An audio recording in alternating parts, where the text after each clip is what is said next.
দুয়ারে রিপোর্টারে এবার যে খবরের দিকে নজর রাখবো, আলিপুরদুয়ারে প্রধানমন্ত্রী 29শে মে আলিপুরদুয়ারে যাওয়ার কথা প্রধানমন্ত্রী নরেন্দ্র মোদীর। প্যারেড গ্রাউন্ডে সভা করার কথা প্রধানমন্ত্রী। 10 বছর পর আলিপুরদুয়ারে যাবেন প্রধানমন্ত্রী নরেন্দ্র মোদী। সরাসরি চলে যাব, আমার সঙ্গে আমার প্রতিনিধি রাজকুমার রয়েছে, রাজকুমারের সঙ্গে কথা বলবো। রাজকুমার, প্রধানমন্ত্রী নরেন্দ্র মোদী 10 বছর পর আলিপুরদুয়ারে যাবেন এবং সেখানে সভা করবেন। স্বাভাবিকভাবে রাজনৈতিক দিক থেকে যথেষ্ট গুরুত্বপূর্ণ, কারণ সামনেই 26-এর নির্বাচন রয়েছে। রাজকুমার,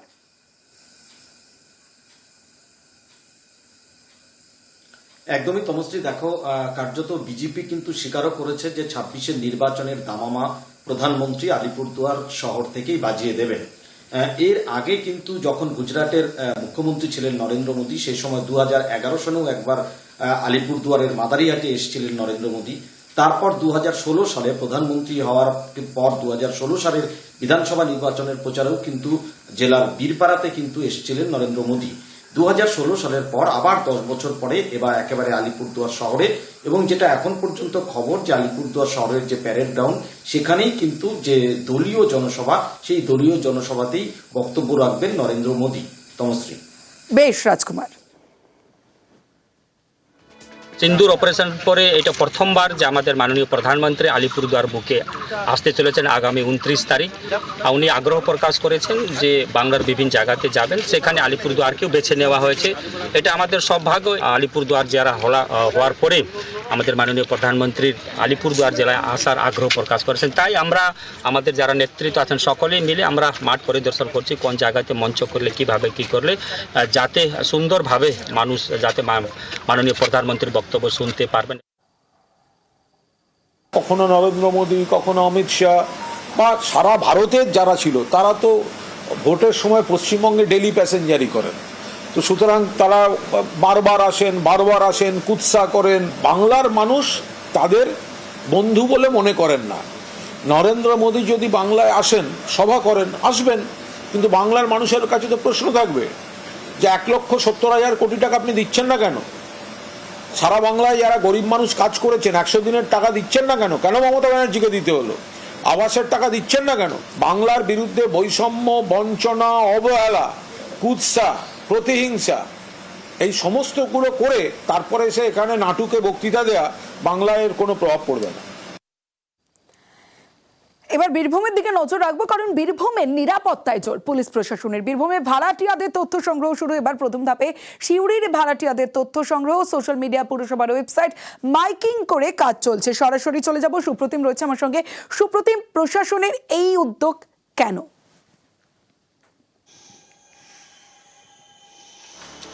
দেখো, প্রথমত তোমাকে বলে রাখি যে বীরভূমের সিউড়ি সেটা হচ্ছে সদর শহর, এবং এখানে যে সিউড়ি পুরসভা তারা কিন্তু ইতিমধ্যেই সোশ্যাল মিডিয়া বলো বা মাইকিংয়ের মাধ্যমে বলো প্রচার করতে শুরু করেছে যে সিউড়ি শহরে প্রায় 29,000 মতো বাড়ি আছে। তার মধ্যে বেশিরভাগ বাড়িতে ভাড়াটিয়া আছে, ফ্ল্যাট রয়েছে, সেই ফ্ল্যাট ভাড়া দেওয়া আছে, অনেক দোকান আছে, দোকান ভাড়া দেওয়া আছে। সেগুলোতে কারা ভাড়াটিয়া রয়েছেন, কাদেরকে ভাড়া দেওয়া আছেন, সমস্ত তথ্য কিন্তু পুরসভার কাছে আগামী 5 দিনের মধ্যে দিতে হবে। এবং সেখানেতে যারা ভাড়া আছে তাদের আধার কার্ডের তথ্য দিতে হবে, এবং সেটা সমস্ত একটা ডেটাবেস তৈরি হচ্ছে, সেটা একটা পুরসভার কাছে থাকবে, একটা পুলিশ প্রশাসনের কাছে থাকবে।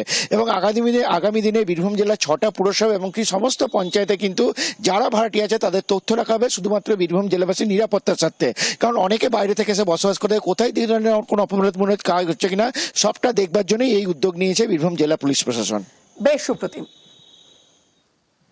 জিনিসটা হচ্ছে আপনার সিউড়ি শহরের নাগরিকদের সুরক্ষার স্বার্থে একটা সরকারি নির্দেশ এসছে যে যেসব আমাদের সিউড়ি শহরের বাসিন্দা, যে এরকম 21টা ওয়ার্ড আছে, আমাদের প্রায় 29,000 সামথিং হোল্ডিং আছে।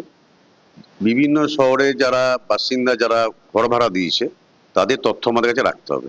এবং যত লোক এখানে দোকান বাড়ি ভাড়া দেয়, ওরা মিউনিসিপ্যালিটির কাছে বা পুলিশের কাছে এখানে যাদেরকে ভাড়া দেওয়া হচ্ছে ওদের তথ্য জমা করবে। তারপরে ওদের ভেরিফিকেশন করা হবে আমাদের পক্ষ থেকে। এটা করা হচ্ছে কেন? বিকজ অফ এখানে আমাদের লোকাল বীরভূমবাসীদের নিরাপত্তার জন্য এটা আমরা একটা স্টেপ। পৌরসভার যে নোটিশটি সেটি হচ্ছে ভাড়াটিয়া সংক্রান্ত নোটিশ তো অনেক কিছুই জারি হয়। এটি গতকাল নোটিশটা জারি হয়েছে, আমাদের নজরে এসছে। এখন প্রত্যেক বাড়িতেই যারা বাইরের লোক আসেন, অর্থাৎ ভাড়াটিয়া হিসাবে থাকেন বা তাদের নিকটতম কোনো ব্যক্তিও যদি দীর্ঘদিন থাকে, তার যদি কোনো তথ্য না থাকে সরকারের কাছে, তাহলে সেটা অনেক সময় বিপদে পড়তে হয়।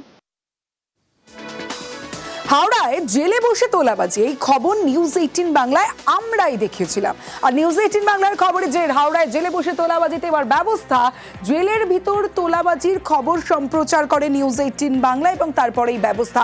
কি ব্যবস্থা নেওয়া হলো সরাসরি চলে যাব, দেবাশিস চক্রবর্তী রয়েছে আমার সঙ্গে।